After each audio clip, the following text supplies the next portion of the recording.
Isadora's smile was triumphant when the solicitor confirmed Audrey inherited only the locket. The expression was cold, predatory, cutting through the suffocating parlor like a blade drawn slowly from its sheath. Audrey's fingers closed around the tarnished silver, feeling her entire world reduced to this single, devastating moment. Then the door opened. Duke Ronan Cavendish, the Duke of Cavendish, stepped into the room. His storm-dark eyes swept past the preening Isadora, past the uncomfortable solicitor, and landed on the dull locket in Audrey's trembling hands.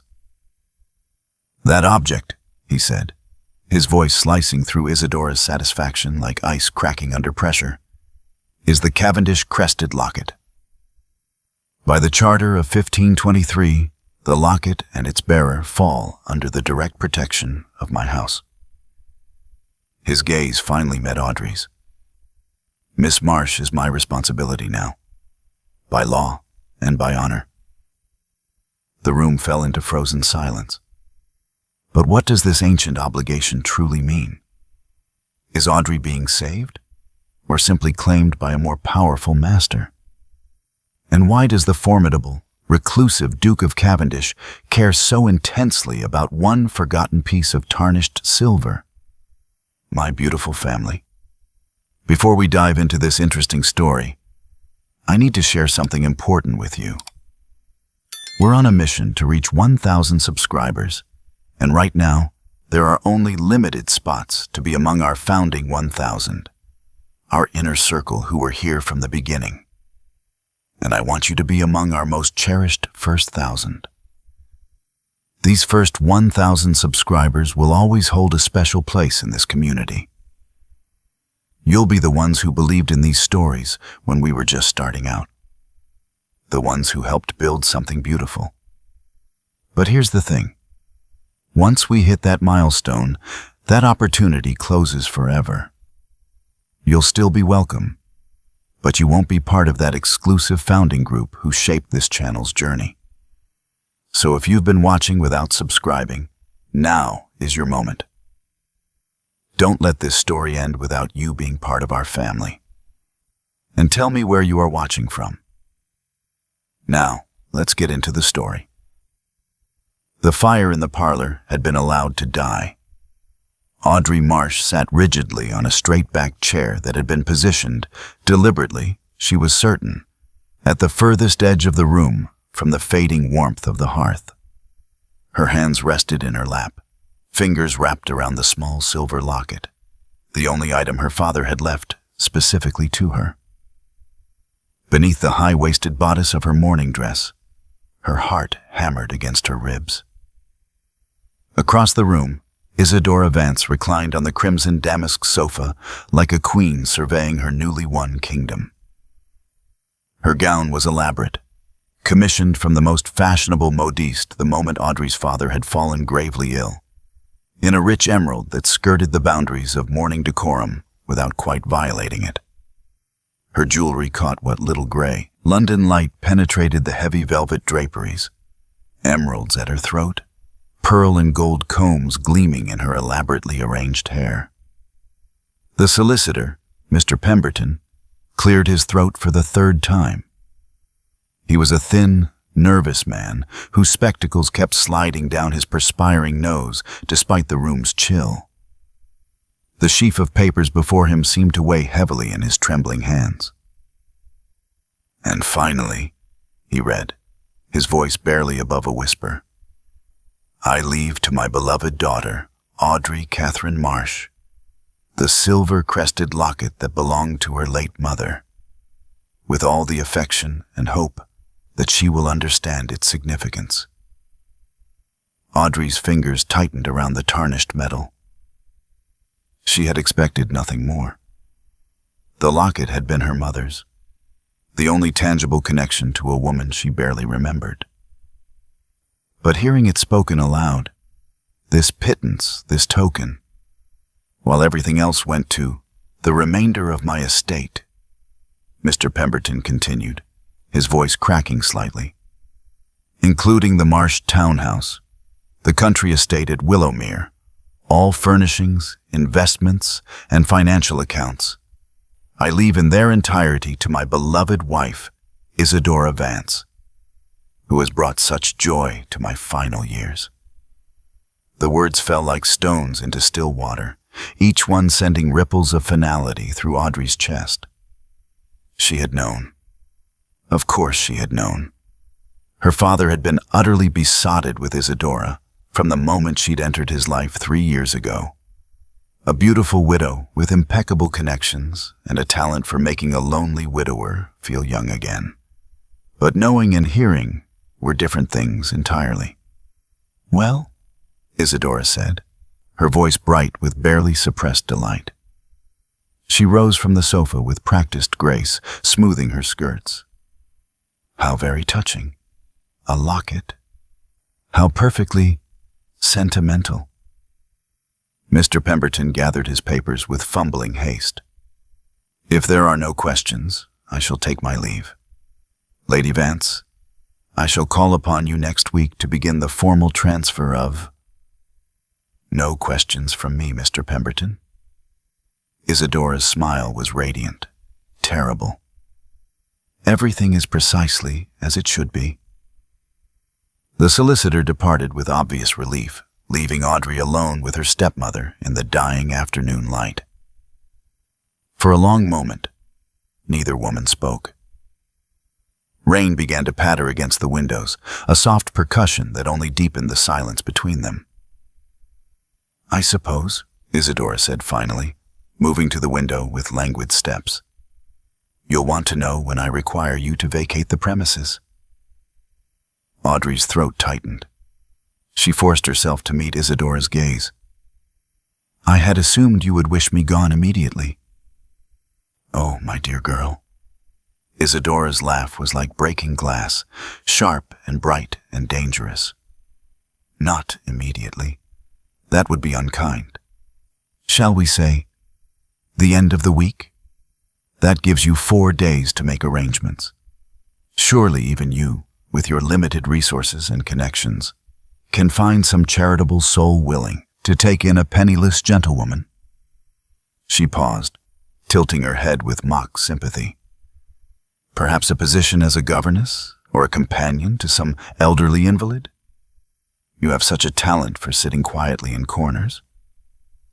Heat flooded Audrey's cheeks, but she kept her voice steady. 4 days will be sufficient. I'm so pleased we understand each other." Isadora turned back to the window, dismissing her. "You may take your personal clothing, naturally. The locket, of course. But everything else, the furnishings in your room, the books, even those dreadful watercolors you insist on painting, all of it belongs to this house, which means it belongs to me." Audrey stood slowly, her legs unsteady beneath her. The locket felt impossibly heavy in her hand, this small piece of tarnished silver that was now the sum total of her inheritance, her security, her future. "Isadora." "Lady Vance," her stepmother corrected, still gazing out at the rain. "We needn't pretend at familiarity now that your father is gone.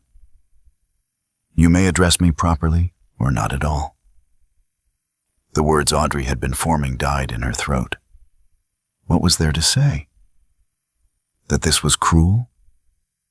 That her father would have been horrified? That surely there was some mistake, some provision he'd made that Mr. Pemberton had overlooked? But there was no mistake. There never had been. Isadora had spent 3 years ensuring Audrey's father saw her as the perfect wife, while subtly, methodically erasing Audrey from his thoughts. By the end, he'd barely remembered Audrey existed, except as an awkward reminder of his first, less advantageous marriage. "I suggest you begin packing," Isadora said. "I've already hired new staff, and they'll need your room for—" The parlor door opened. Both women turned, startled. The butler, Morrison, stood in the doorway, his usually impassive face tight with something that looked almost like fear. "Forgive the intrusion, madam," he said, addressing Isidora with careful formality. "But the Duke of Cavendish has arrived and insists on—" He didn't finish. The Duke stepped past him into the room. Alexander Ronan Cavendish was a tall man, broad-shouldered, with dark hair touched with silver at the temples, despite his relative youth. His clothes were impeccably tailored, his boots polished to a mirror shine despite the rain. But it was his eyes that commanded attention, storm gray, cold, assessing everything with the precision of a man accustomed to being obeyed, without question.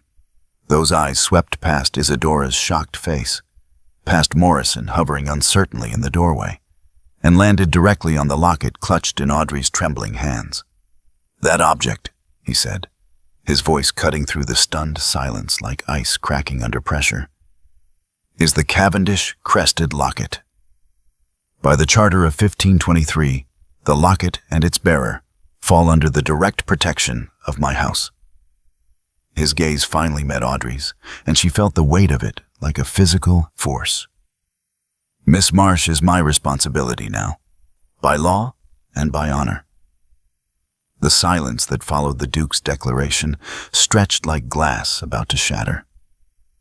Audrey's fingers tightened reflexively around the locket, its tarnished surface suddenly feeling hot against her palm. She stared at the Duke, trying to make sense of his words. Protection? Charter? What possible connection could this forgotten piece of silver have to the most powerful Duke in England? Isidora recovered first, her shock transforming seamlessly into indignation. "Your Grace, there must be some mistake. This is a private family matter, and I cannot imagine what interest you could possibly have in—" "The Cavendish crested locket," the Duke interrupted, his tone brooking no argument, "bears the seal of my house. It was given to the Marsh family 2 centuries ago under specific terms. Terms that, it appears, your late husband understood perfectly well when he ensured it passed to his daughter." He extended his hand toward Audrey. "May I?" She hesitated, then slowly uncurled her fingers. The locket lay in her palm, catching the dim light. She had never paid it much attention, just an old piece of jewelry her mother had worn, tarnished and unfashionable. But now, looking at it with fresh eyes, she could see the crest etched into its surface. A raven with spread wings, clutching a key in its talons. The Duke stepped closer, near enough that she could smell the rain on his greatcoat and something else, sandalwood and leather. He didn't take the locket, merely examined it where it lay in her hand, his head bent close to hers. "Yes," he said quietly, more to himself than to her. "The seal is intact." "This is absurd," Isidora snapped, her composure cracking. "Some dusty old agreement can hardly override a legal will, properly executed and witnessed. My husband left me this estate, and that includes everything in it, including whatever trinkets his daughter might." The locket was specifically bequeathed to Miss Marsh. The Duke straightened, his cold gaze fixing on Isidora with the force of a winter wind. "Which means she is now bound by the terms of the original grant. And those terms are quite explicit. The bearer of this locket, should they require it, is entitled to the protection and hospitality of the Duke of Cavendish until such time as the debt between our families is satisfied." Audrey found her voice, though it came out smaller than she'd intended. "I don't understand. What debt?" "One that is evidently still outstanding." His eyes returned to her, and something in their depths softened fractionally. "I will explain everything, Miss Marsh. But not here." "She's not going anywhere with you," Isidora said, her voice rising. "This is my home, and she is my responsibility until she leaves my property. 4 days, we agreed. She has 4 days to... She has 4 minutes to gather whatever belongings she wishes to take. The Duke's voice dropped to a temperature that could freeze flame. "And then she will leave under my protection. This is not a request, Lady Vance. It is a statement of legal fact. If you wish to challenge it, I suggest you consult with your solicitor. I'm certain Mr. Pemberton will be happy to review the relevant precedents." Isadora's face flushed an ugly crimson. "How dare you come into my home and—" "This home was built on Cavendish land, Lady Vance. The original plot was granted to the first Thomas Marsh by my great-great-grandfather as part of the same agreement that created the locket. So I would suggest you consider very carefully whether you wish to examine the legal foundations of your inheritance too closely." The threat hung in the air, velvet-wrapped but unmistakable. Audrey's mind raced. She understood nothing of ancient charters or legal debts, but she understood this. The Duke was offering her a way out. Whether it led somewhere better or merely different, she couldn't know. But the alternative was 4 days in this house under Isadora's gloating cruelty, followed by— what? The streets? A charity house? A desperate marriage to whoever would take a penniless nobody? She closed her fingers around the locket once more and lifted her chin. "I accept your protection, Your Grace." The Duke's expression didn't change, but something flickered in those storm-gray eyes. Approval? Relief? It was gone too quickly to name. "Very well." He turned to Morrison, still hovering uncertainly in the doorway. "Have Miss Marsh's belongings brought down. Her clothing, any personal items?" "That won't be necessary," Audrey interrupted quietly. Both the Duke and Isadora turned to stare at her. She felt heat rise in her cheeks, but kept her voice steady. "I have very little. What I'm wearing, and—" She glanced around the parlor, at the paintings on the walls that she'd grown up with. The books on the shelves she'd read 100 times. The pianoforte in the corner where her mother had taught her to play, all of it belonged to Isadora now. All of it had already been taken from her. "There's nothing I need to bring." It wasn't quite true. Upstairs in her room was a small wooden box containing her mother's letters, a book of pressed flowers, a watercolor of Willowmere she'd painted last summer. But the thought of going back up those stairs, of walking past Isadora's triumph one more time, of delaying this escape even by minutes— nothing at all? The Duke's voice was carefully neutral, but she thought she detected a note of understanding beneath it. "Only what I'm wearing, and the locket. Then we're finished here." He offered her his arm with the impersonal courtesy one might show to any lady, as though this were a social call rather than a rescue from destitution. "My carriage is waiting." Audrey placed her hand on his sleeve, feeling the fine wool of his coat beneath her fingers. The fabric probably cost more than every dress she'd ever owned combined. She was acutely aware of her own morning gown, plain black bombazine that had been made over from one of her mother's old dresses because her father had never seen the need to spend money on fashionable clothing for a daughter who rarely went into society. Isadora made a sound that might have been a laugh or a sob. "You're making a terrible mistake, Audrey. Going off with a strange man based on some ridiculous story about an old necklace? You'll be ruined. No one will receive you. You'll be under the protection of the Duke of Cavendish," the Duke said coldly, "which is considerably more than she had 5 minutes ago under your guardianship, Lady Vance." He guided Audrey toward the door with firm pressure on her arm. She went, keeping her eyes forward, refusing to look back at the room where she'd just lost everything. Refused to give Isadora the satisfaction of seeing tears. The entrance hall felt cavernous and cold. The Duke's carriage waited outside, black and gleaming in the rain, the Cavendish crest emblazoned on its door in silver. A footman stood ready with an umbrella. "Your Grace," Audrey said quietly as they reached the threshold. "I must know, This protection you speak of, what exactly does it entail? What will be required of me?" He paused, looking down at her with those unreadable gray eyes. "You will reside at my estate until the terms of the charter are fulfilled. You will be provided for, protected. That is all you need to know for now. And in exchange? In exchange, Miss Marsh, you will keep possession of that locket, and you will answer my questions about your family's history when I have them." His expression remained perfectly controlled, perfectly impersonal.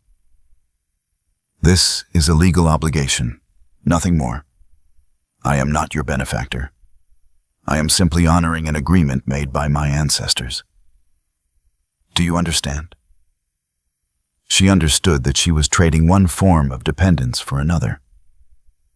But at least this cage came with warmth and food and the possibility, however remote, of discovering why her father had left her this strange inheritance. "I understand, Your Grace." "Then let us go." The footman held the umbrella over her as she descended the steps. She didn't look back at the townhouse, at the windows where she'd watched countless London seasons pass, at the door that would never open for her again. She climbed into the carriage, the locket pressed against her heart, and left her old life behind in the cold November rain. The journey to Ravenswood Hall took 3 hours, each mile carrying Audrey further from everything she had ever known. The Duke sat across from her in the carriage, his attention fixed on correspondence he'd extracted from a leather case. He had not spoken a single word since they'd departed London. Audrey watched the landscape change through rain-streaked windows. The city gave way to countryside, rolling hills darkening under heavy clouds.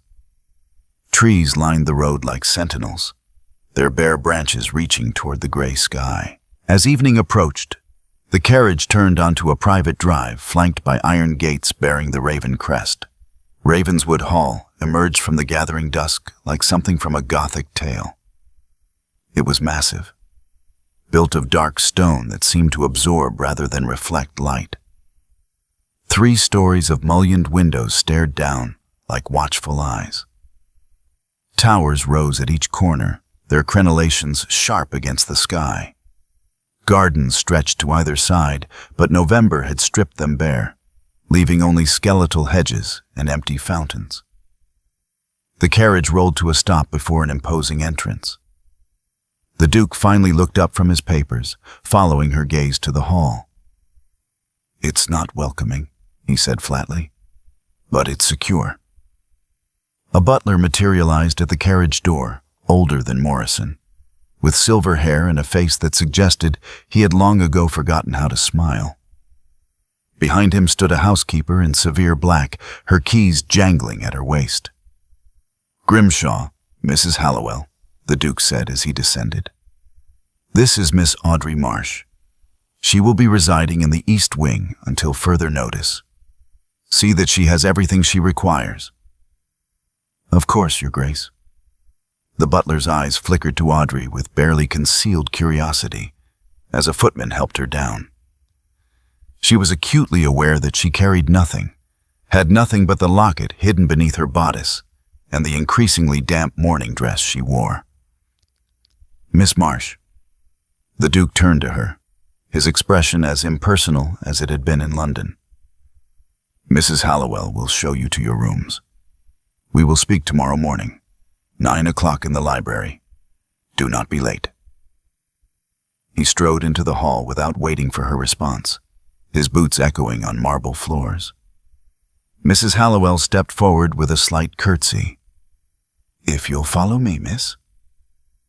The interior of Ravenswood Hall matched its exterior, all dark wood paneling, heavy tapestries, and portraits of stern-faced Cavendishes staring down from the walls.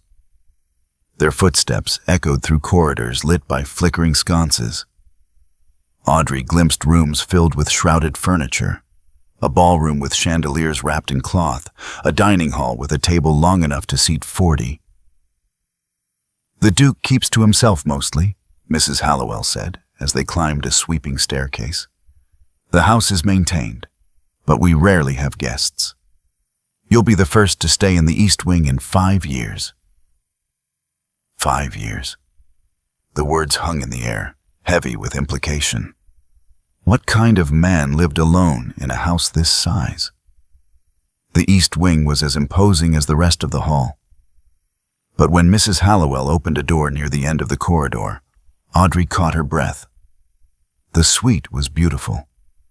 A fire blazed in a marble fireplace, casting warm light across walls papered in soft blue silk. The furniture was elegant. A 4-poster bed with velvet hangings, a writing desk by the window, a chaise positioned near the fire. Through an open door, she glimpsed a dressing room with an empty wardrobe and a copper bathtub.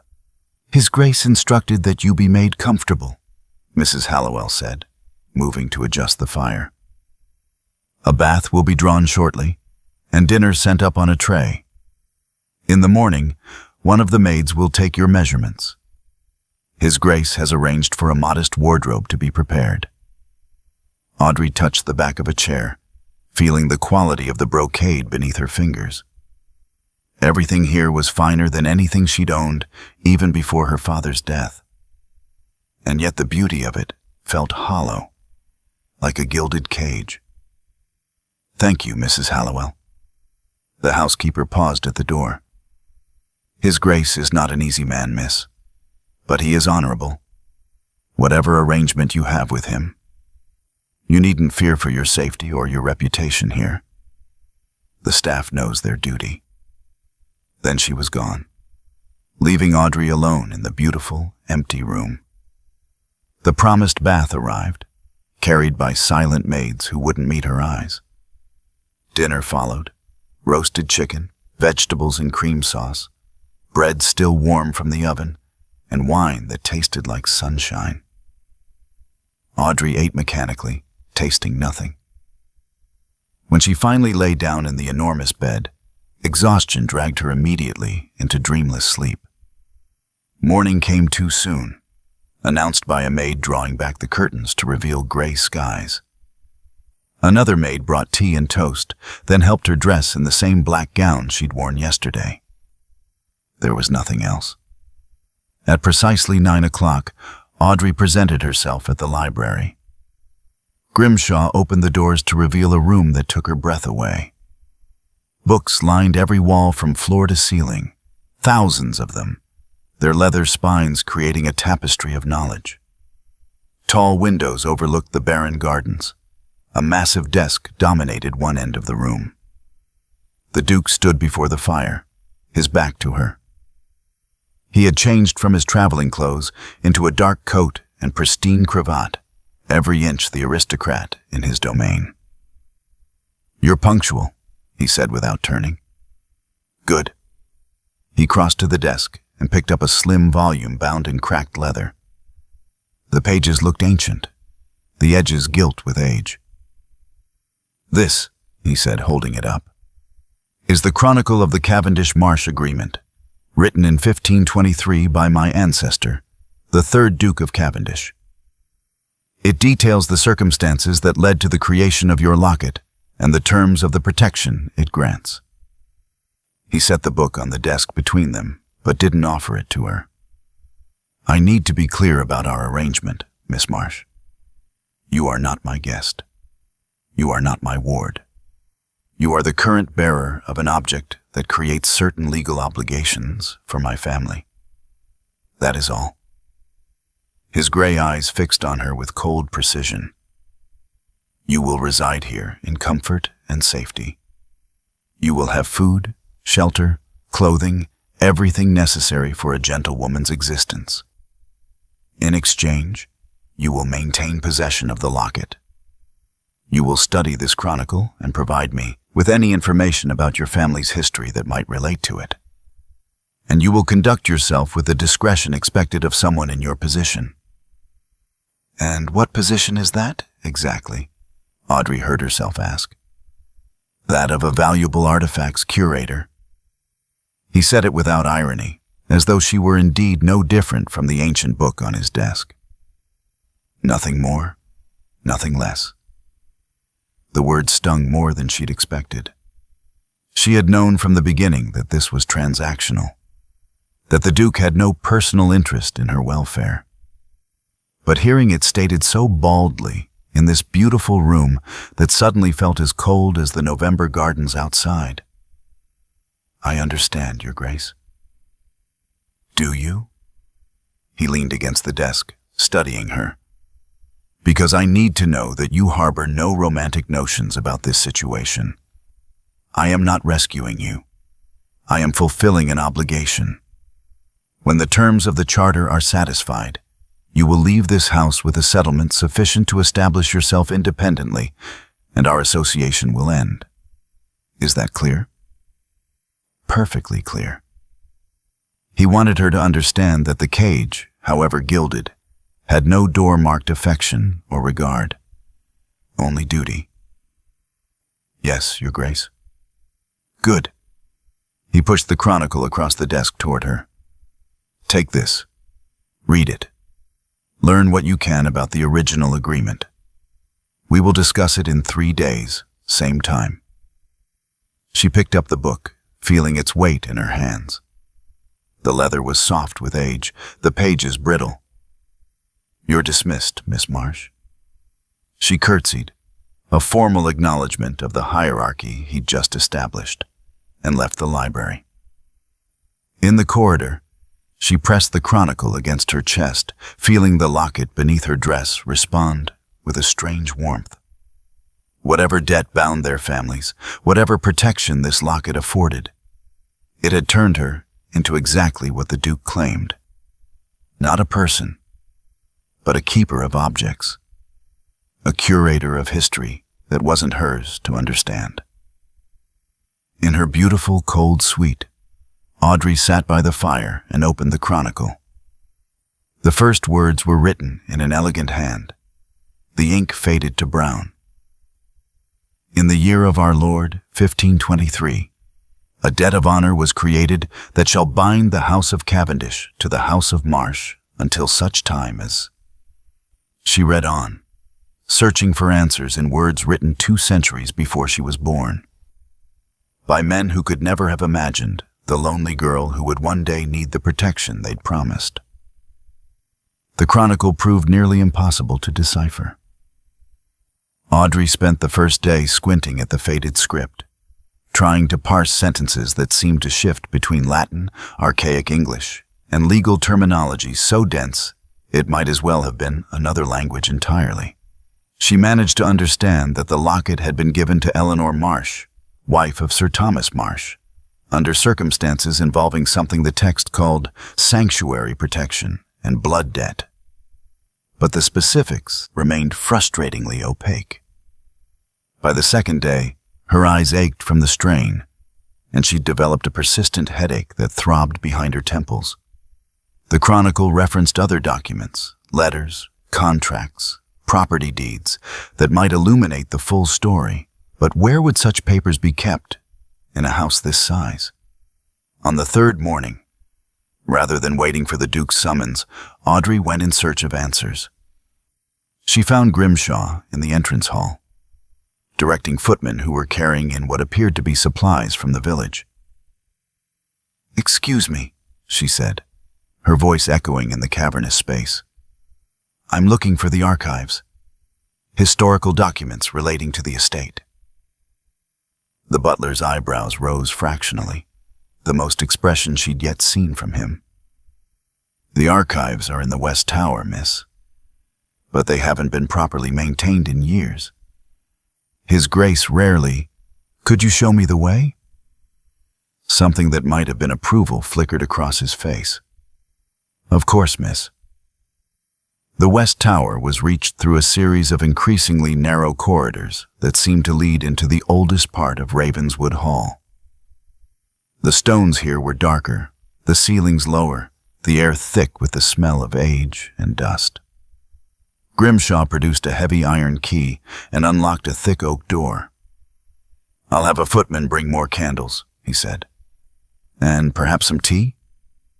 That would be kind. Thank you. The archives were breathtaking in their disorder. The circular room occupied the entire ground floor of the tower, with narrow windows set deep into walls that must have been 4 feet thick. Shelves lined every available surface, sagging under the weight of document boxes, leather folios, and stacks of loose papers that looked as though they hadn't been touched in decades. A layer of dust covered everything like snow. Audrey stood in the center of the chaos and felt her heart sink. Finding anything specific here would take weeks, months perhaps. But she had nothing else to do, nowhere else to be. The Duke had made it clear she was simply a keeper of objects, waiting to fulfill some ancient obligation she didn't understand. At least here, searching through the past, she had purpose. She began systematically, starting with the shelf nearest the door. The documents were loosely organized by date, though whoever had last tended the archives had given up somewhere around 1650. She found property deeds, account books, correspondence between long-dead Cavendishes and everyone from kings to local merchants. Fascinating, but not what she needed. Hours passed. The footman brought candles and tea, which grew cold while she worked. Dust coated her hands, smudged her black dress. She sneezed repeatedly, disturbing clouds of particles that danced in the thin sunlight. Finally, as afternoon shadows began to lengthen, she found a box marked with the raven's seal and the date 1523. Her hands trembled as she lifted the lid. Inside were letters, dozens of them, tied with ribbon that crumbled at her touch. The handwriting matched that in the chronicle.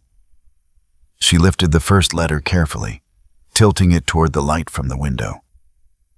"You found the archives." Audrey spun around, nearly dropping the fragile paper. The Duke stood in the doorway, still in his riding clothes, his dark hair slightly disheveled.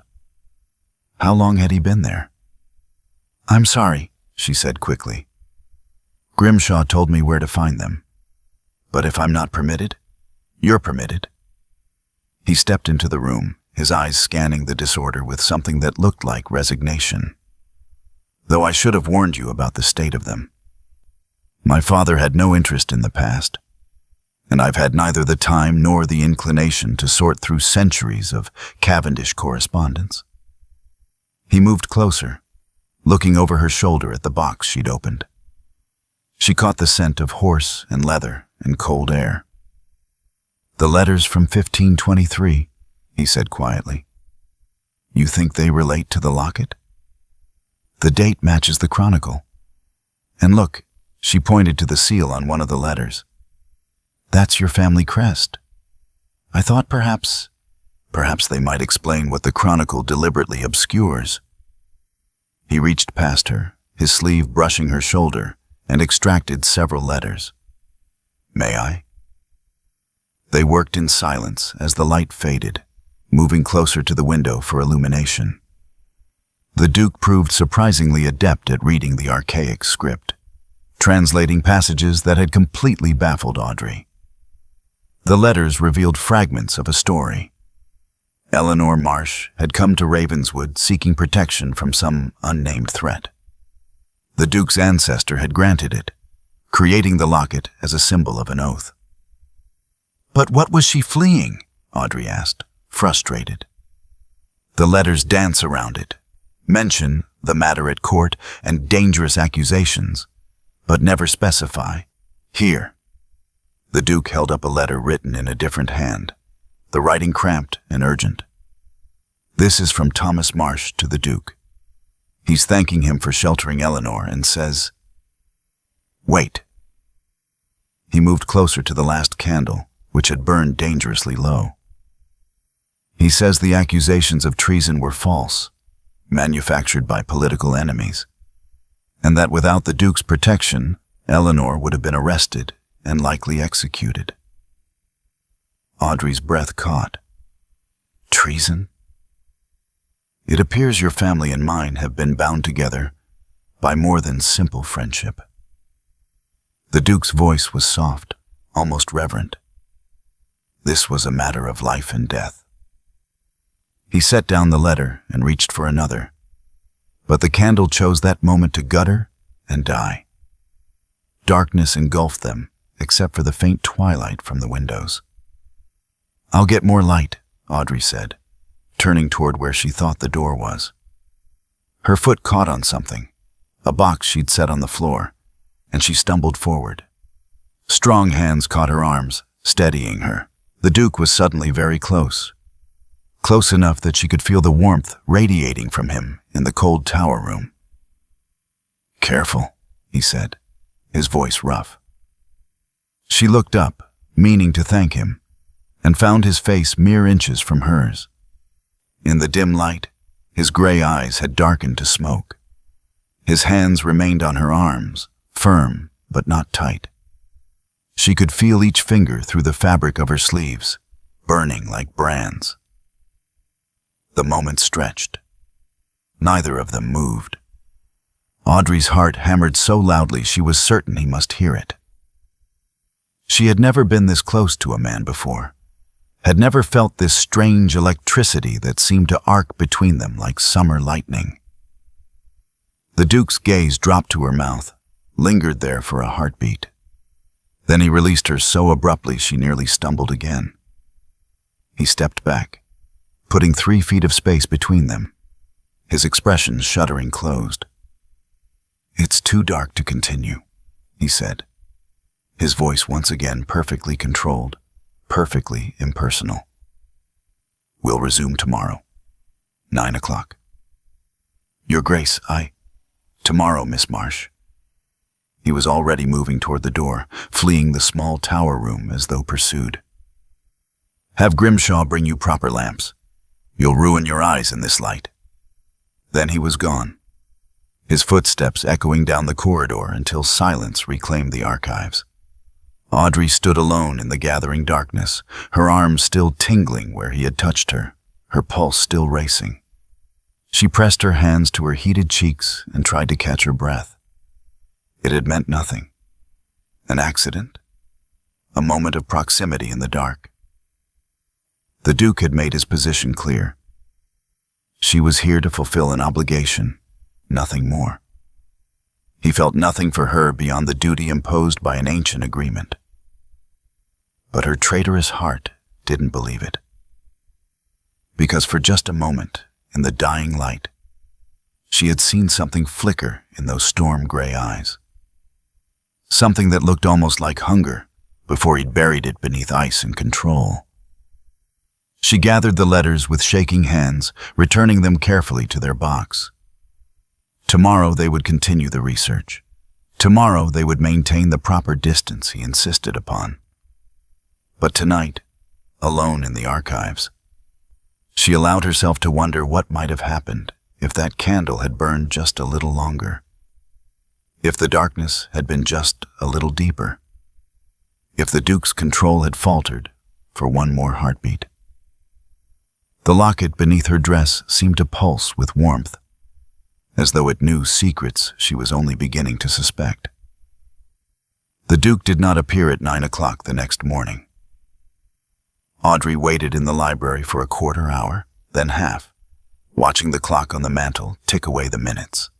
Finally, she returned to the archives alone, carrying the proper lamps Grimshaw had provided, along with a pointed look that suggested he knew more about the previous evening than he should. She had spread the 1523 letters across the large table someone had thoughtfully cleaned when the Duke finally arrived, nearly an hour late. He looked as though he hadn't slept. Dark circles shadowing his eyes, his cravat tied with less than his usual precision. "Miss Marsh?"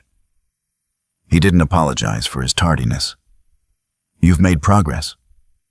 "Some." She kept her voice neutral, matching his formality. If he wished to pretend nothing had happened in the tower, she would oblige him. "I've organized the letters chronologically. The story becomes clearer when read in sequence." He moved to the opposite side of the table, maintaining careful distance. "Show me." They spent the morning piecing together Eleanor Marsh's tale. She had been a lady-in-waiting to Queen Catherine, caught in the treacherous currents of Henry VIII's court. When the king had begun his pursuit of Anne Boleyn, Eleanor had remained loyal to the queen, a dangerous position as political tides shifted. "Here," Audrey said, pointing to a letter dated March 1523. Eleanor writes that she's been accused of carrying messages between the queen and the Spanish ambassador. The king considered it treason. The Duke leaned forward, studying the faded script. And the Duke of Cavendish was? Also loyal to Queen Catherine, apparently, but powerful enough that even the king hesitated to move against him openly. She traced her finger down the page. When Eleanor fled London, she came here. The Duke created the locket as proof of his protection. Anyone bearing it was under Cavendish guardianship, untouchable. A shield against the king's wrath. The Duke's voice held a note of admiration. My ancestor was either very brave or very foolish. Perhaps both.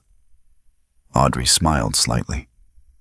According to this letter from Thomas Marsh, Eleanor remained here for nearly 2 years until the political climate shifted, and it was safe for her to return to her husband.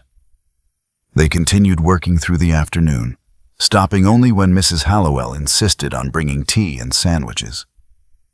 The story that emerged was one of extraordinary courage and risk. The third Duke of Cavendish had staked his own honor, his own safety, to protect a woman who had no claim on him beyond the bonds of shared loyalty and conscience. The locket wasn't about money or property, Audrey said as daylight began to fade. It was about something far more valuable. The promise that honor meant something, that there were still men who would risk everything to protect the innocent. The Duke had been reading a letter, but at her words, he set it down carefully. Something in his expression shifted, a hairline crack in his usual composure. Honor is a fragile thing, he said quietly. Easily lost, difficult to regain. There was such pain in his voice that Audrey forgot to maintain her distance. She looked at him across the table, really looked at him, and saw what she had missed before. This man carried wounds that had nothing to do with her or the locket. Your Grace, she said gently, may I ask you something? His jaw tightened. That depends on the question. Why do you keep yourself so isolated here? Mrs. Hallowell said you've had no guests in 5 years. Grimshaw mentioned you rarely go to London anymore. For a man of your position, that's unusual. My personal affairs are not your concern, Miss Marsh. No, she agreed. But I think they're connected to why you insist our arrangement remains so impersonal. Why you treat me like a curator of artifacts rather than a person under your protection. I've explained the terms. You've explained the legal obligations. But there's something else. Something that makes you retreat every time there's a moment of genuine connection between us. She thought of the tower, the way he had looked at her before pulling away. You're not cold by nature, Your Grace. You're cold by choice. I'd like to understand why. For a long moment, he said nothing. The silence stretched between them, heavy with unspoken things. Then he turned away, moving to the window that overlooked the barren gardens. 5 years ago, he said finally, his back to her, I was engaged to be married. Lady Catherine Pembroke, daughter of the Earl of Westfield. It was considered an excellent match. She was beautiful, accomplished, from an impeccable family. I believed myself in love. Audrey waited, sensing there was more. 3 weeks before the wedding, I discovered she had been carrying on an affair with my closest friend for nearly a year. The entire ton knew. I was the last to find out. The fool who'd been parading his happiness while being cuckolded behind closed doors. His voice remained controlled, but Audrey could hear the razor edge of old pain beneath it. When I confronted them, she laughed. Said I'd been useful for my title and fortune, but she could never love someone as tediously honorable as myself. She and my friend eloped to Scotland. The scandal was considerable. I'm sorry, Audrey said softly. Sorry? He turned to face her, and she was shocked by the bleakness in his eyes. Don't be. It taught me a valuable lesson. Sentiment is weakness. Trust is folly. Honor, the very thing my ancestor risked everything to uphold, is seen as a defect by those who value cleverness and self-interest above all else. So you retreated here. I fulfilled my obligations to my title and estates. I simply stopped pretending that emotion had any place in such arrangements. He moved back to the table, gripping its edge. You asked why I insist our association remain impersonal, Miss Marsh. It's because I cannot afford the weakness of sentiment. My honor was nearly ruined once by allowing feeling to cloud judgment. I won't make that mistake again. Audrey's heart ached for him, for the loneliness he'd wrapped around himself like armor. But surely you see the difference? Lady Catherine's betrayal says nothing about your honor. It speaks only to her lack of it, doesn't it? His laugh was bitter. I was so blinded by what I thought was love that I failed to see the truth standing right in front of me. Everyone else saw it. They whispered about it at balls while I danced with her, oblivious. If I cannot trust my own judgment about the person I intended to marry, how can I trust it about anything that involves emotion? So you've decided to feel nothing. I've decided to be exactly what you called me. Impersonal. Transactional. It's cleaner. Safer. He met her eyes across the table. For both of us. Is it? Audrey heard herself ask. Because it seems to me that you're not protecting your honor by closing yourself off from all human connection. You're punishing yourself for someone else's cruelty. His expression hardened. You overstep, Miss Marsh. Perhaps. But we've just spent hours reading about your ancestor who risked everything for a woman he barely knew, simply because it was right. Because honor meant more to him than safety or political advantage. Don't you think he'd be disappointed to see his descendant using that same word, honor, as an excuse to hide from life? The silence that followed was terrible. The Duke stared at her with an intensity that made her want to take back every word. She had gone too far, said too much, forgotten her place. Then he straightened, his face becoming the familiar mask of cool aristocratic control. It's late, he said. We'll continue tomorrow. Your Grace, I didn't mean tomorrow, Miss Marsh, 9 o'clock. He left the library with measured steps, neither fleeing nor lingering. When the door closed behind him, Audrey sank into her chair, her hands trembling. She had meant to understand him better. Instead, she'd struck at the very heart of his carefully constructed defenses. And from the look in his eyes, hurt and anger, and something else she couldn't quite name, she had drawn blood. The letters lay scattered across the table. Eleanor Marsh's story of courage and sanctuary spread before her. Audrey picked up the final letter, written in Eleanor's own hand, thanking the Duke for his protection. There are men who speak of honor, Eleanor had written, and there are men who live it, even when it costs them everything. You are the latter, Your Grace, and history will remember your courage long after my name is forgotten. Audrey touched the locket beneath her dress, feeling its familiar weight. History had remembered. 2 centuries later, another woman sought sanctuary, and another Duke of Cavendish provided it. But this Duke, wounded and wary, protected her body while imprisoning his own heart. And Audrey was beginning to realize that the real challenge wasn't understanding the locket's history. It was helping the Duke understand that honor and feeling weren't enemies. That the ancestor he sought to emulate had been brave enough not just to protect Eleanor's life, but to trust in the very sentiment he now rejected. The question was whether she had the courage to keep trying, or whether, like him, she would retreat behind walls and call it wisdom. The summons came 3 weeks after their confrontation in the library. Audrey had fallen into a routine at Ravenswood, mornings in the archives, afternoons reading in her suite or walking the winter gardens, evenings dining alone while the Duke kept to his study. They had continued their research in careful silence, maintaining absolute formality, never straying into personal territory again. But now, Grimshaw stood at her door with a silver tray bearing a single card. "His Grace requests your presence in the drawing room at your earliest convenience, miss." She found the Duke standing by the fire, dressed for travel in a dark coat and gleaming boots.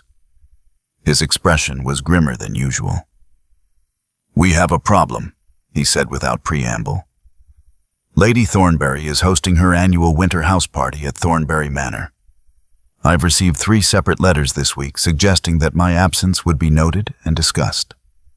Apparently, rumors have reached London about a mysterious young woman residing at Ravenswood." Audrey's stomach tightened. What sort of rumors?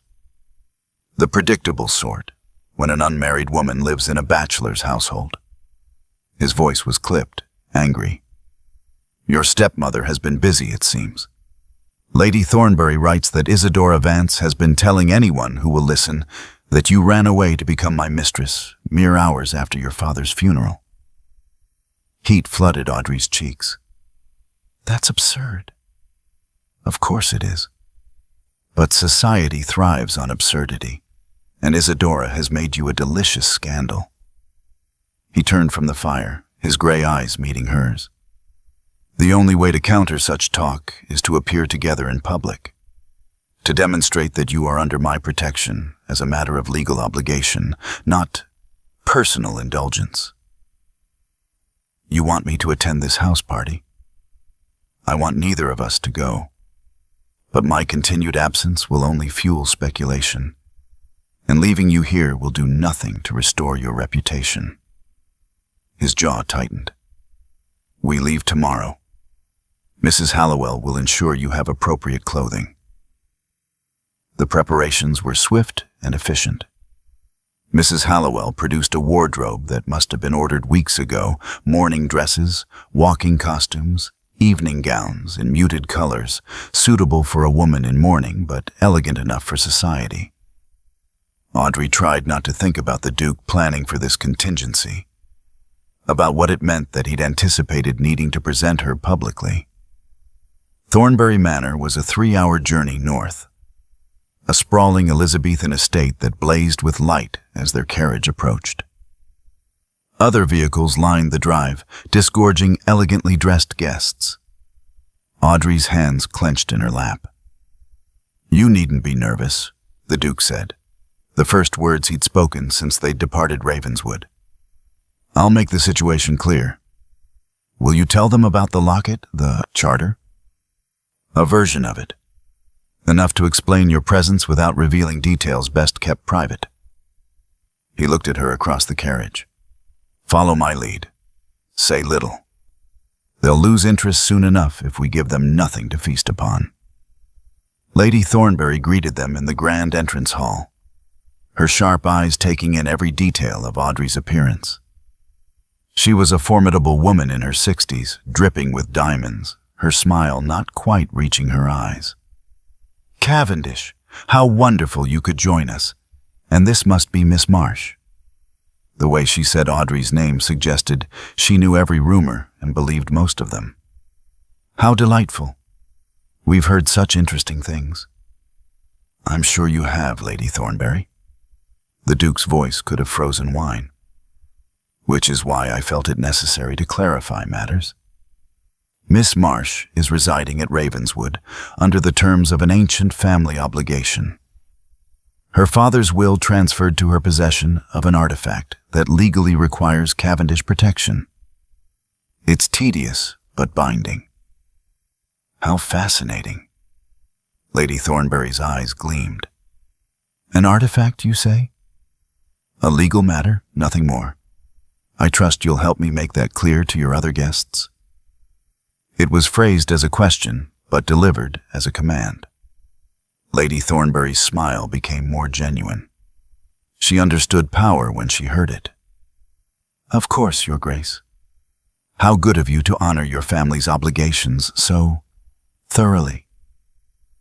They were shown to separate wings, Audrey to a pleasant room overlooking the gardens, the Duke to the bachelor's quarters. Mrs. Hallowell had sent Audrey's lady's maid, a quiet girl named Sarah, who helped her dress for dinner in a gown of deep gray silk that managed to be both modest and elegant. The dinner was an ordeal. 40 guests crowded around an enormous table, and Audrey found herself seated between a deaf baron who ignored her completely, and a young viscountess who subjected her to relentless questioning disguised as politeness. How fascinating that you knew the Duke before your father's death, the viscountess said, her voice carrying down the table. Old family friends, were you? We were not acquainted, Audrey replied quietly. The connection is through our family's historical ties. Historical ties? How romantic that sounds. The viscountess exchanged glances with the woman across from her. And you're residing at Ravenswood indefinitely? Until the legal matters are resolved. Legal matters that require you to live in his household. How very convenient. The words were pointed enough to draw attention. Several conversations paused. Audrey felt the Duke's gaze from his position at the head of the table, but she kept her eyes on her plate. I fail to see what's convenient about being bound by a 200-year-old charter, Audrey said, her voice level. But the law rarely concerns itself with convenience. Indeed. A new voice entered the conversation, a woman Audrey hadn't noticed before, dressed in burgundy silk that set off her dark hair. Though I must say, Miss Marsh, you're handling London's gossip with admirable composure. Most young women would be devastated by the things being said about them. Audrey looked up and felt her blood turn cold. Isadora Vance smiled at her from across the table, triumph glittering in her eyes. Stepmother, Audrey said evenly, I didn't realize you'd be here. Lady Thornbury and I are old friends. When I heard Cavendish might attend, I simply had to come. Isadora's smile sharpened. To see for myself how you were faring in your new position. The word dripped with insinuation. The table had gone completely quiet now, everyone straining to hear. Miss Marsh's position is that of a legal ward, the Duke said from the head of the table, his voice cutting through the tension. As I've explained to Lady Thornbury, an ancient agreement between our families requires me to provide protection to the bearer of a specific Cavendish artifact. Miss Marsh inherited that artifact through her father's will. How very noble of you, Your Grace. Isadora's tone suggested anything but nobility. Though I must wonder at the propriety of a young, unmarried woman living alone with a bachelor, regardless of the legal justification. Her poor father would be horrified to see his daughter's reputation in such tatters. Audrey's fingernails bit into her palms beneath the table. The urge to defend herself, to throw Isadora's cruelty back in her face, was overwhelming. But she could feel the weight of every eye upon her, measuring her reaction. She thought of Eleanor Marsh, accused of treason, maintaining her dignity while the king's wrath threatened to consume her. She thought of the Duke's ancestor, risking everything for honor. My father, Audrey said quietly but clearly, left me the locket knowing exactly what protection it would provide. He understood the charter better than anyone. I trust his judgment, even if others choose not to. Well said, Miss Marsh. Lady Thornbury's voice rang out approvingly. I, for one, am satisfied with Cavendish's explanation. Ancient obligations must be honored, after all. It's what separates us from the common rabble. The conversation shifted, redirected by their hostess's decisive intervention. But Audrey caught the look Isadora shot her, pure venom, a promise that this wasn't finished. The rest of the dinner passed in a blur. When the ladies withdrew, leaving the gentlemen to their port, Audrey found herself cornered by a group of younger women, their questions more curious than cruel, but exhausting nonetheless. She answered what she could, deflected what she couldn't, and counted the minutes until she could escape. Finally, pleading fatigue from the journey, she slipped away to her room. Sarah helped her undress, then left her alone. Audrey stood at the window, looking out at the moonlit gardens, and felt the weight of the evening settle over her like a shroud. A soft knock at the door made her turn. The Duke stood in the hallway, still in his evening clothes, his cravat loosened. It was improper for him to be here, dangerous for her reputation if anyone saw. But something in his expression stopped her from sending him away. You handled yourself well tonight, he said. Better than well. Isadora tried to destroy you, and you met her with dignity rather than anger. That takes remarkable strength. I had a good example. She touched the locket beneath her dressing gown. Eleanor Marsh faced far worse with far more grace. Perhaps. He stepped closer, and she saw something in his eyes she hadn't seen before. Respect, yes, but also something warmer. But you are not simply following someone else's example, Miss Marsh. That strength is your own. For a moment she thought he might say more. His hand lifted slightly, as though he might reach for her. The air between them felt charged, electric, like the moment in the tower, but sharper, more intense. Then his expression shuddered. His hand dropped to his side. Good night, Miss Marsh. Stay in your room tomorrow morning. Let the gossip exhaust itself without fresh fuel. He turned and walked away, his footsteps fading down the corridor. Audrey closed the door and leaned against it, her heart racing. He had looked at her as though she mattered, as though she were more than a curator of artifacts or a legal obligation. But he still couldn't allow himself to feel it, or wouldn't. And she was beginning to understand that there was very little difference between the two. Audrey woke to raised voices in the corridor outside her room. She pulled on her dressing gown and opened the door a crack to find Sarah in heated, whispered conversation with one of Lady Thornbury's footmen. Both fell silent when they saw her. What's happened? Audrey asked. Sarah's face was pale. It's nothing, miss. Just foolish talk. It's not nothing. The footman, a young man with an honest face, looked miserable. Begging your pardon, miss, but you should know. Lady Vance has been showing letters around the breakfast room. Says they prove you and his grace were carrying on an affair before your father died. The words hit like a physical blow. What letters? Forgeries, obviously, Sarah said hotly. But they look convincing enough, and Lady Vance is telling anyone who'll listen that she found them hidden in your father's study after you fled. Audrey's hands tightened on the door frame. Of course, Isadora wouldn't stop at dinner table insinuations.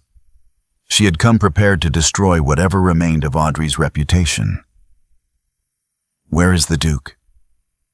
Gone out riding, miss. Left before dawn. Which meant he didn't yet know about this latest attack. Audrey made a decision. Help me dress, Sarah, quickly.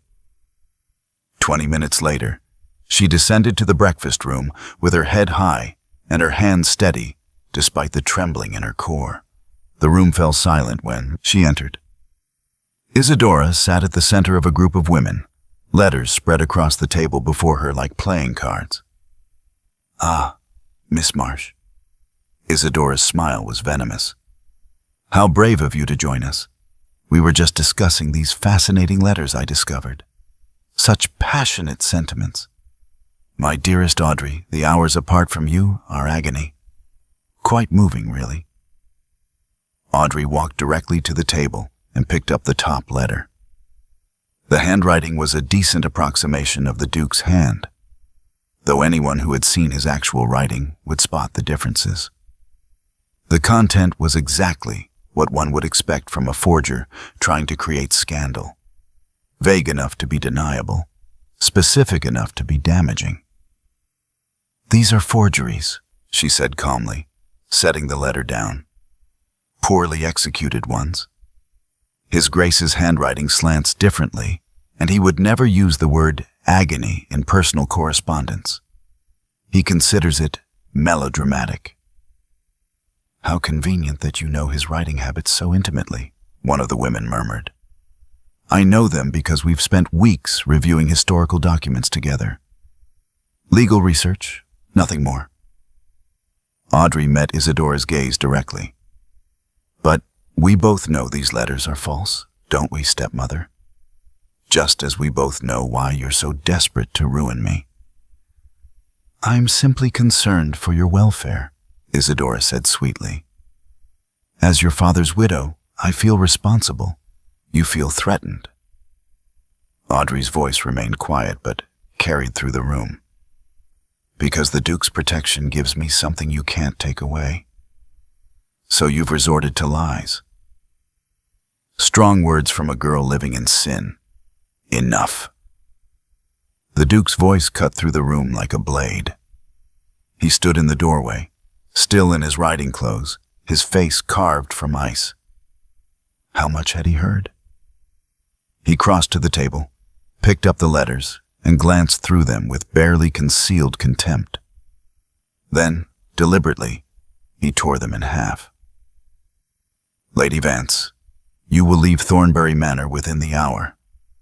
If you breathe another word of these lies, I will personally ensure that every door in London society closes to you. Do I make myself clear?" Isadora had gone white. "You can't. I am the Duke of Cavendish. I can do precisely as I please." His voice was soft, deadly. "And what pleases me is protecting Miss Marsh from vultures like you. Now get out of my sight." Isadora fled, her dignity in tatters. The other women dispersed quickly, sensing that remaining would be unwise. Within minutes, Audrey and the Duke were alone in the breakfast room. "You shouldn't have confronted her alone," he said, still not looking at her. "She was destroying my reputation. Our reputations. I can weather scandal. You cannot." Finally, he turned to face her, and she was struck by the anguish in his eyes. "This is exactly what I feared. Association with me has made you a target. Isadora knows that attacking you is the best way to attack me." "Why would she want to attack you?" "Because 5 years ago, I publicly humiliated her brother." He moved to the window, staring out at the frost-covered grounds. "The scandal I mentioned before, Lady Catherine's betrayal. It wasn't just about her affair. The man she ran away with was Lord Marcus Vance, Isadora's younger brother." Audrey's breath caught. "Isadora is Marcus's sister, yes." His voice was hollow. "After they eloped, I discovered Marcus had been stealing from me for years, using our friendship to access my accounts, forging documents. He'd amassed enormous debts and saw Catherine's dowry as his salvation. When I exposed him, he was forced to flee to the continent. Isadora never forgave me for ruining him." The pieces fell into place with sickening clarity. "She married my father to get close to you. This was always about revenge. I didn't realize the connection until after your father's death. By then, she'd already won, taken everything from you, positioned herself to strike at me through you. He turned from the window, his face haggard. Don't you see? This is what happens to people connected to me. They become weapons for my enemies to wield. That's not your fault, isn't it? His voice cracked. I failed to see Marcus's true nature for years. I was so desperate for friendship, for someone who seemed to value me beyond my title, that I missed every warning sign. And when Catherine came along, beautiful and charming, I believed her lies because I wanted so badly to believe them. He moved toward her, and she saw the depth of pain in his eyes. My sister tried to warn me about both of them. Charlotte had better instincts than I did, could see what I couldn't. But I dismissed her concerns, accused her of jealousy, said terrible things I can never take back. His voice dropped to barely a whisper. When the scandal broke and I realized she'd been right all along, I went to apologize. But Charlotte, she couldn't forgive me. Said I'd chosen pride over family, vanity over wisdom. She hasn't spoken to me in 5 years. Oh, Ronan. His name slipped out before Audrey could stop it. He didn't seem to notice, lost in his confession. She was right. I failed everyone who trusted me, my sister, my family name, my own judgment. The only thing I had left was duty, honor. The cold, impersonal fulfillment of obligations. It's all I'm good for, Audrey. All I can be trusted with. That's not true. It is. He reached out as though to touch her face, then stopped himself, his hand falling. And now I've failed you too. I brought you into my household thinking I could protect you with legal precedent and aristocratic authority. Instead, I've painted a target on your back. Isadora will never stop coming for you, not while you're connected to me. Then we face her together. No. The word was final, anguished. You don't understand. Everything I touch turns to ruin. Everyone I care about. He stopped abruptly, realizing what he'd almost admitted. Audrey's heart leaped. Everyone you care about? I didn't mean... He turned away, running a hand through his hair. This is exactly why sentiment is dangerous. It clouds judgment, makes you vulnerable. Or maybe it makes you human. She moved closer, close enough to see the tension in his shoulders. You're not a failure, Ronan. You're a man who was betrayed by people you trusted. That speaks to their character, not yours. I should have seen it. I should have protected my sister from my own blindness. I should have. You should stop punishing yourself for other people's cruelty. Her voice was gentle but firm. The Duke who risked everything for Eleanor Marsh didn't do it out of cold duty. He did it because he believed some things mattered more than safety. Honor, yes, but also compassion, trust, love. Love destroyed me, he said bitterly. No, false love destroyed you, or rather, it tried to. But you're still here, still protecting people, still honoring obligations that you could easily ignore. She touched his arm, feeling him tense beneath her fingers. Still caring, despite every effort not to. He turned to face her, and the naked longing in his eyes took her breath away. You are too good to be tied to a man who failed his honor once, he said quietly. Too good to be dragged into scandals that aren't yours, to become collateral damage in Isadora's war against me. You deserve better than what I can offer. And what can you offer? Duty, protection, A generous settlement when this is over. His voice was hollow. But not what you deserve. Not love untainted by past failures. Not a man who can trust himself not to fail you the way I failed everyone else. You haven't failed me, Audrey said. You've given me shelter when I had none. Respect when the world offered only contempt. You've worked beside me, trusted me with your family's history, defended me against Isadora's poison. She stepped closer, close enough that she could feel the warmth radiating from him. The only way you could fail me now is by pushing me away out of fear. I'm not afraid. But his voice shook. You're terrified. Of trusting again, of caring again, of giving someone the power to hurt you. Her hand found his, their fingers intertwining. But I'm not Catherine. I'm not Marcus. And you're not the blind, trusting boy you were 5 years ago. You're stronger now, wiser, and so much more alone than you need to be.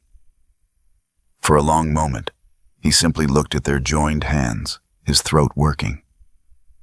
I don't know how to be anything but alone anymore, he whispered. Then let me teach you. He pulled away, and Audrey felt the loss like winter wind. I need time. Time to think. Time to... He moved to the door, then paused. We'll return to Ravenswood tomorrow. This house party was a mistake. Ronan, but he was already gone, leaving her alone in the breakfast room with the torn remnants of Isadora's lies scattered across the table and the echo of his confession hanging in the air. They did not return to Ravenswood the next day. Instead, a letter arrived from the Duchess of Richmond, one of the most powerful women in London society, requesting the Duke's presence at her annual winter ball. It was not truly a request, more a summons wrapped in elegant phrasing. And attached was a pointed postscript. Do bring Miss Marsh. I should very much like to meet her. We can decline, the Duke said, though his tone suggested he knew they couldn't. They were in the library at Thornbury Manor, preparing to depart. Audrey had barely seen him since their conversation in the breakfast room. He'd taken his meals in his room, spent his days riding alone across the frozen countryside, avoided her with the dedication of a man fleeing plague. If we decline, it will look like we're hiding, Audrey said. Isadora will claim victory. Isadora was supposed to leave. She did. But not before sending letters to half of London, I'd wager. Audrey set down the book she'd been pretending to read. We can't run from this, Ronan. We have to face it. His jaw tightened at her use of his name, but he didn't correct her. The Duchess of Richmond's ball is not simply facing it. It's walking into the lion's den. Everyone who matters will be there.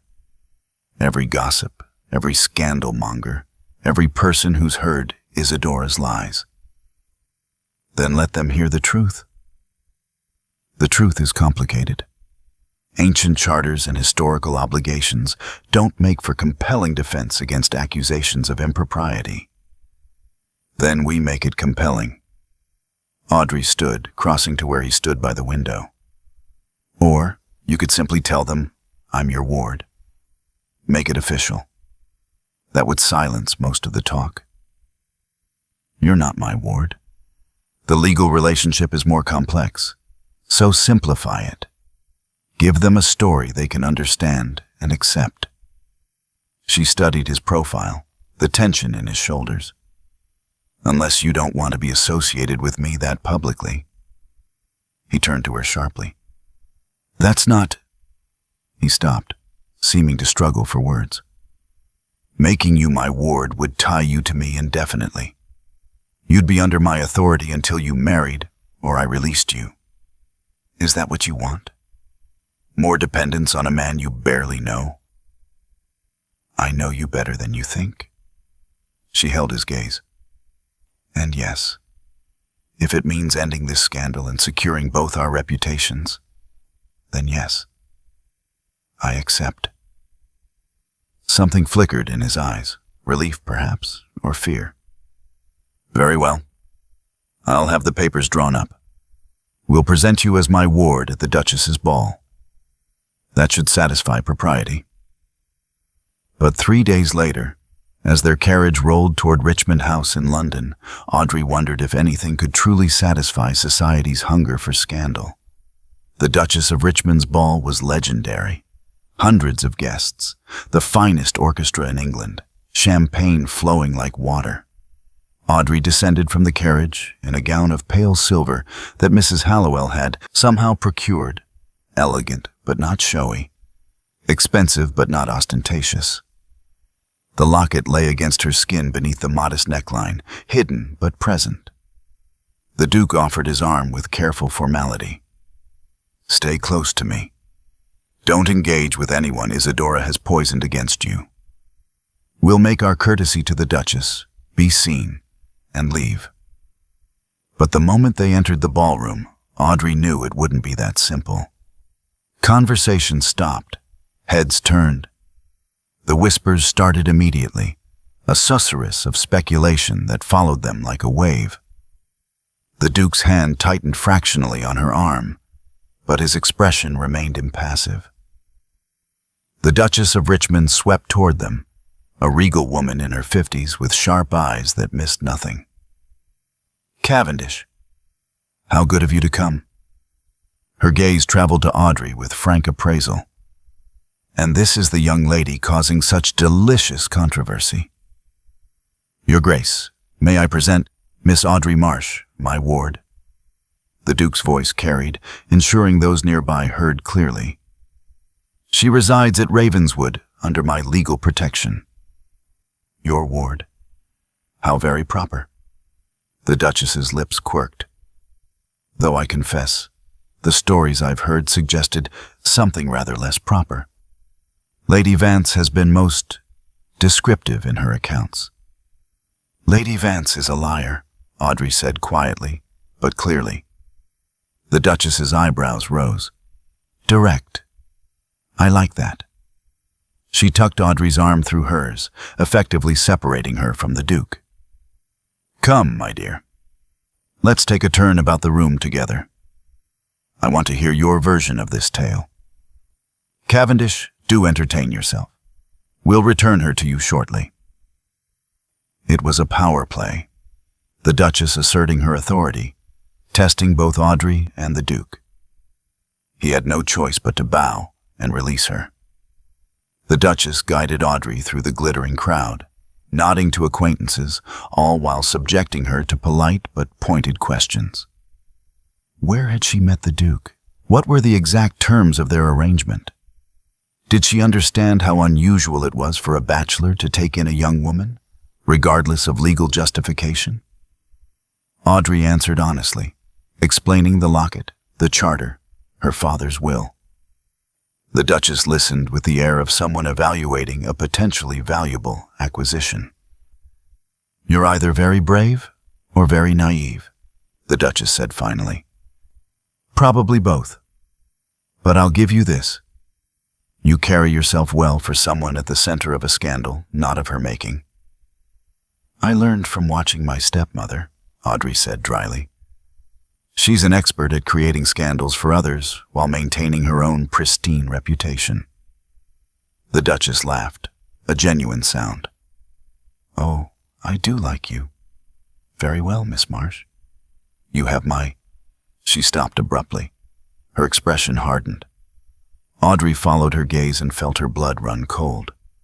Isadora had just entered the ballroom on the arm of a distinguished-looking gentleman. She wore crimson, scandalous for a woman supposedly in mourning, and she carried a leather portfolio under her arm. That woman has remarkable audacity, the Duchess murmured. I didn't invite her. Isadora spotted them immediately. Her smile was triumphant as she made her way across the ballroom, her escort forgotten. The crowd parted for her, sensing drama. Your Grace, Isadora said, curtsying to the Duchess with exaggerated deference. "How kind of you to receive me. I know I wasn't on your guest list, but when I learned my dear stepdaughter would be here, I simply had to come. To support her, you understand." "I understand perfectly, Lady Vance," the Duchess said coldly. "The question is whether you understand that continuing this vendetta against Miss Marsh reflects poorly on you, not her." "Vendetta? How harsh." Isadora's eyes glittered. "I'm simply a concerned stepmother who wants society to know the truth about the girl masquerading as a respectable ward." She held up the portfolio.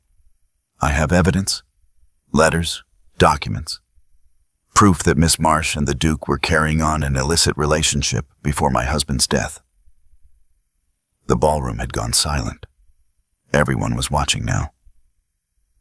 "Those are forgeries," Audrey said steadily. "You showed similar fabrications at Thornbury Manor." "They convinced no one then, and they won't convince anyone now." "These are different. Better." Isadora opened the portfolio, extracting papers with a flourish. Love letters in the Duke's own hand. Receipts from a jeweler for gifts given to a Miss A.M. Hotel registers showing. "Enough." The Duke's voice cut through her performance like steel through silk. He had crossed the ballroom without Audrey noticing, and now he stood beside her, his presence radiating controlled fury. He didn't even glance at the papers in Isadora's hands. "Lady Vance, you have made a career out of deception. You deceived your husband into believing you cared for him. You deceived his daughter into thinking she had any place in your affections. And now you attempt to deceive London society with elaborate forgeries." "These are not forgeries," Isadora hissed. "I have witnesses. People who saw you together before. You have nothing but lies." The Duke's voice remained level, but carried through the silent ballroom. "And I have had enough of watching you attempt to destroy a woman whose only crime was inheriting something you wanted." He turned to face the assembled crowd, making no effort to lower his voice. "Miss Marsh is under my protection, not because of any impropriety, but because her father's will placed into her possession an artifact that carries with it specific legal obligations for my family. These obligations have existed for 2 centuries. They are documented, verified, and entirely above reproach. Legal obligations don't require her to live in your household," someone called out. "No," the Duke agreed, "but honor does. My ancestor gave his word that the bearer of the Cavendish locket would be protected, not merely defended in a court of law, but sheltered, provided for, kept safe from exactly the sort of persecution Lady Vance has subjected Miss Marsh to." He turned back to Isadora, his gray eyes like winter storms. "You want to question Miss Marsh's integrity? Then you question mine. Because I have examined her character these past weeks more closely than I have examined anyone's in 5 years. And I have found her to be everything you are not. Honest, courageous, dignified in the face of cruelty. She has endured your vindictiveness with more grace than you deserve." Isadora's face had gone white, then red. "You would defend her? After everything? After what your brother was a thief and a liar who got exactly what he deserved." The Duke's voice dropped to something deadly quiet. "And you are no different. You married a dying man to position yourself for revenge against me. You stole his daughter's inheritance. And now you stand here, in front of London's finest, peddling obvious forgeries because you cannot bear that your scheme failed." He offered Audrey his arm, a gesture of such clear public support that gasps rippled through the crowd. "Anyone who questions Miss Marsh's integrity questions mine," he said clearly. "And anyone who continues to spread Lady Vance's lies will answer to me personally. Is that understood? Silence. Then the Duchess of Richmond began to clap, slow and deliberate. Others joined her, first a few, then dozens, until the ballroom rang with applause. Isadora stood frozen, her portfolio of forgeries clutched uselessly in her hands, her revenge crumbling around her. The Duke guided Audrey toward the exit, the crowd parting for them like water. But at the doorway, Audrey stopped. "Thank you," she whispered. His hand tightened on her arm. "I should have done it weeks ago. I should never have let her terrorize you. You did it when it mattered most." He looked down at her, and for a moment, in his eyes, she saw not duty or obligation, but something far more dangerous. Something that looked almost like... Then his expression shuddered. "Let's go home." Home. He'd called Ravenswood home, for both of them. It was the closest he'd come to admitting that this arrangement, this protection, had become something neither of them had intended. Something that defied the careful boundaries he'd drawn. But as they stepped into the cold London night, Audrey wondered how long those boundaries could hold against the truth they were both beginning to feel. The proposal came 1 week after the Duchess of Richmond's ball. Audrey was in the archives, as she had been most mornings since their return to Ravenswood. The research had become less about understanding the locket's history and more about having a refuge, a place where she could think without the Duke's careful distance driving her slowly mad. Since London, he had been unfailingly polite, unfailingly proper. He joined her for dinner each evening, discussed their findings with intellectual detachment, treated her with the exact courtesy one would show a respected ward. Never too close, never too warm. It was killing her by inches.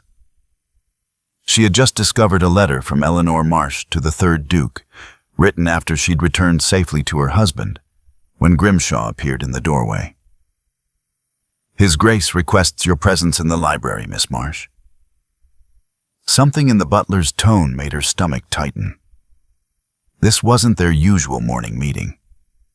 This felt formal, final.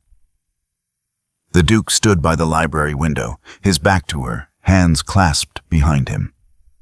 On the desk between them lay a sheaf of legal documents. "You asked to see me?" Audrey said, her voice steadier than she felt. He turned, and she was struck by how tired he looked, as though he hadn't slept in days. "Yes. Please sit." She remained standing. "I prefer not to." A muscle in his jaw ticked, but he nodded. "Very well. I'll be direct. I've been consulting with my solicitors regarding your situation. The wardship has effectively silenced the scandal. But it's a temporary solution. Eventually, society will expect some resolution to our arrangement." "Resolution?" Audrey repeated carefully. "Yes. You cannot remain my ward indefinitely.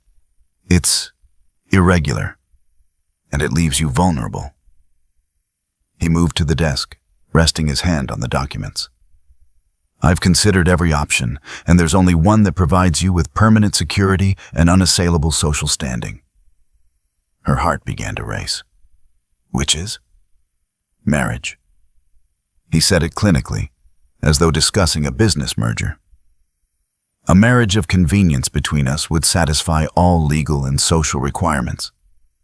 You would become the Duchess of Cavendish, with all the protection and status that entails. Your reputation would be beyond question. Your future would be secure." The words she'd been half hoping, half dreading to hear for weeks, but delivered with all the warmth of a contract negotiation. "A marriage of convenience," she said slowly. "Yes, we're compatible intellectually. We share interests. We manage well enough in each other's company." He was reciting points as though from a list he'd memorized.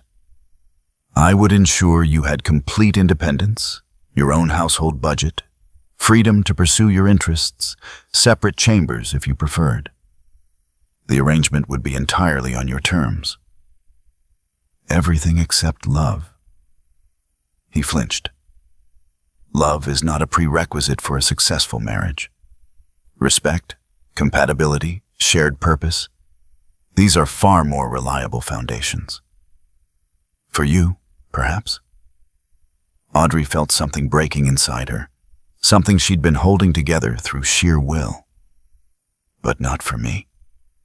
Audrey, her name finally, without the formal address.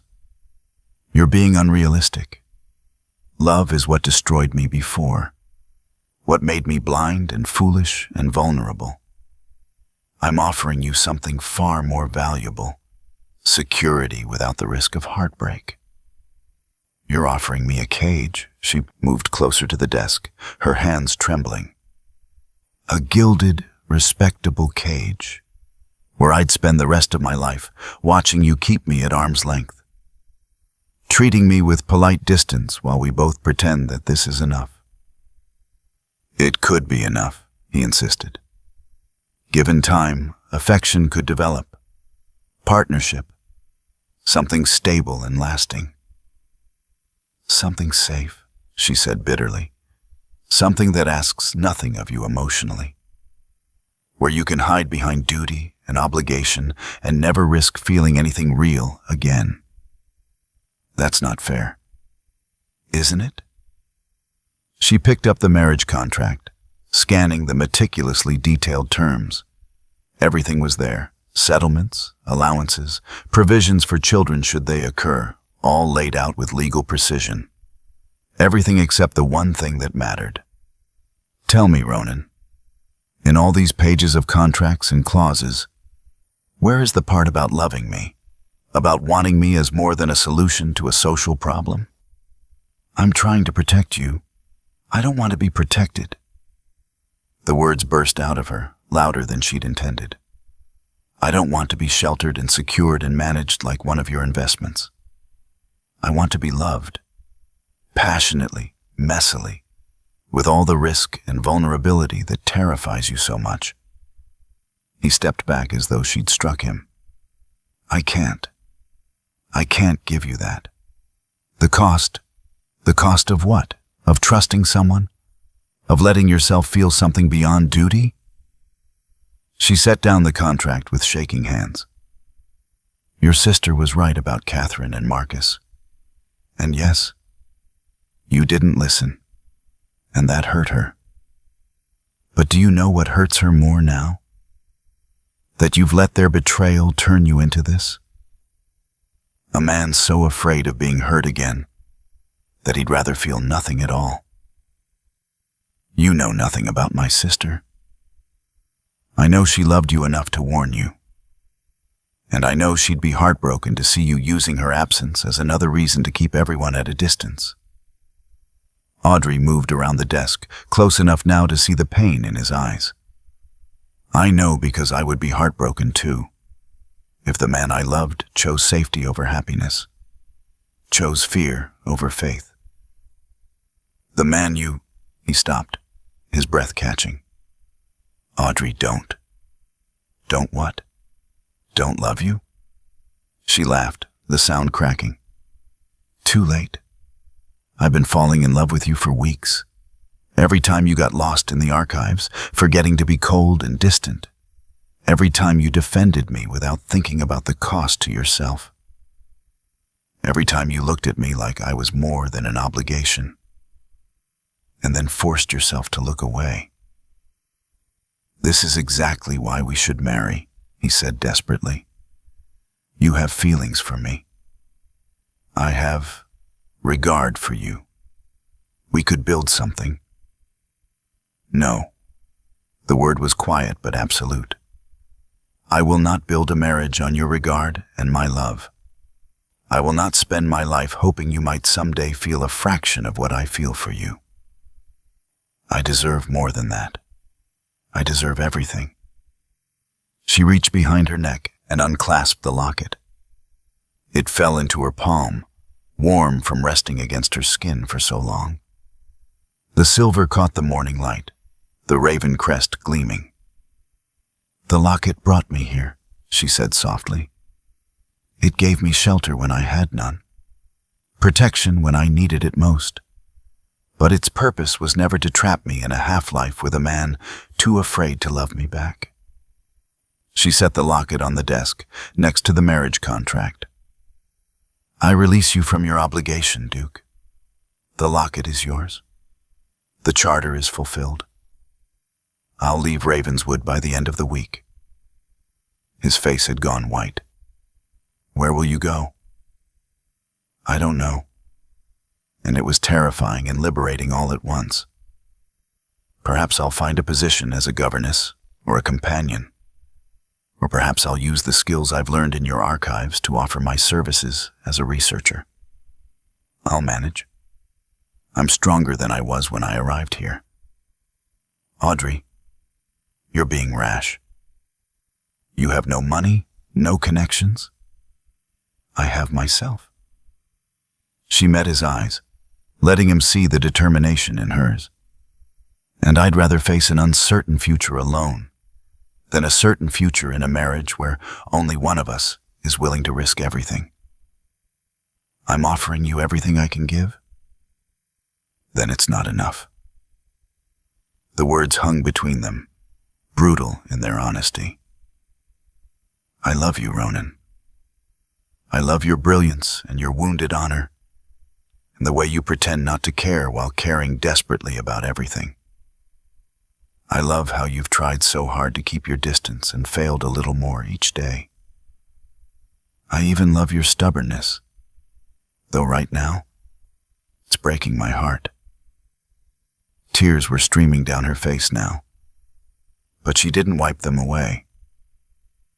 "But I will not marry a man who offers me security instead of love, who proposes out of duty instead of desire, who sees marriage to me as a problem solved rather than a life shared."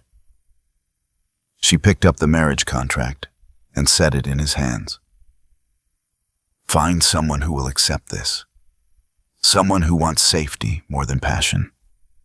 It's not me. Audrey, please." "I'll be in my rooms, packing." She moved toward the door, then paused without turning back. "For what it's worth, you didn't fail me. You saved me. You gave me shelter and respect and showed me what it feels like to be valued.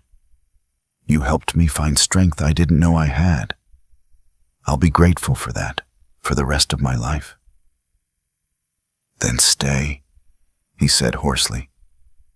"If you're grateful, if you have feelings for me, then stay. Let me take care of you." "No," she turned to face him one last time. "Because taking care of me isn't the same as loving me. And I finally love myself enough to know the difference." She left him standing in the library, surrounded by centuries of Cavendish history, holding a contract for a marriage that would never happen, and staring at a locket that had brought them together, but couldn't keep them that way. In her room, Sarah was already laying out traveling clothes, tears streaming down her round face. Word traveled fast among the servants. "Oh, miss," Sarah whispered. "Are you certain?" Was she? Audrey looked around the beautiful suite that had been her sanctuary for months. Thought about the archives where she discovered her love of historical research. The dining room where she and the Duke had shared increasingly personal conversations disguised as formal dinners. The library where he defended her honor with a passion that belied his claims of emotional detachment. She was leaving behind safety, status, and the man she loved. But she was choosing herself, her worth, her right to be loved fully instead of protected carefully. "Yes," she said, and meant it. "I'm certain." She had been Eleanor Marsh's heir in more ways than one. Both women had sought sanctuary at Ravenswood. Both had been protected by Dukes of Cavendish. But Eleanor had eventually returned to a husband who loved her. to a life of mutual devotion.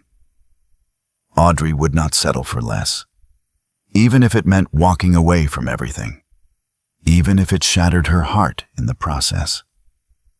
Audrey's trunks were packed and waiting by the door when the Duke burst into her room without knocking. She turned from the window where she'd been taking one last look at the frost-covered gardens, startled by the violence of his entrance. He stood in the doorway, breathing hard, his cravat askew and his hair disheveled as though he'd been running his hands through it repeatedly. "You can't leave," he said. "Your Grace, this is highly improper. To hell with propriety." He crossed the room in 3 strides, stopping just short of touching her. "You can't leave because I won't let you. Because I'm a damned fool who's been lying to himself for weeks. Because everything you said in the library was true, and I can't let you walk out of my life without telling you that." Audrey's heart stuttered. "Ronan, I love you." The words came out rough, desperate. "God help me. I've been in love with you since that night in the tower when you stumbled and I caught you. And for one moment, I let myself imagine what it would be like to hold you, to keep you. Not because of some ancient charter, but because I wanted to." She couldn't breathe, couldn't speak. "I told myself it was impossible," he continued, the words spilling out like a dam had broken.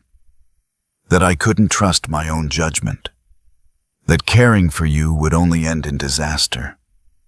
I built walls and called it wisdom. I offered you a bloodless marriage and called it protection. But the truth is, I was just afraid." "Afraid of what?" "Of this." He reached out tentatively, his hand hovering near her face before finally touching her cheek.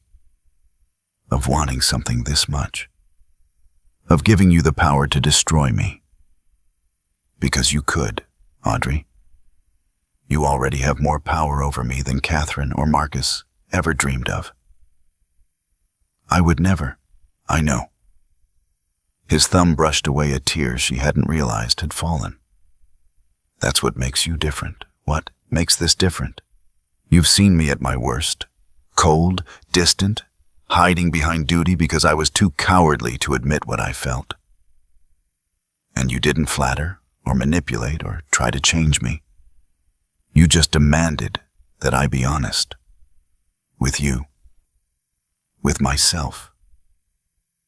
His other hand came up to frame her face, and she felt herself trembling. "I went to the library after you left," he said. "I picked up that locket, and all I could think was that it brought you to me.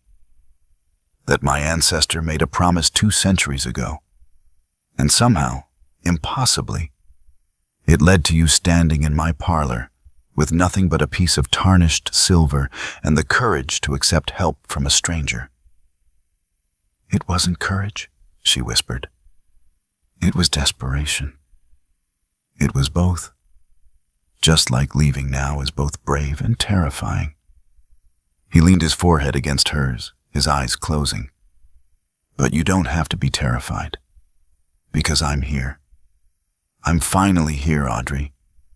Not hiding behind contracts or obligations or fear. Just me, asking you to stay, begging you to stay. The marriage contract was the most cowardly thing I've ever written." He pulled back enough to meet her eyes. "I don't want a marriage of convenience.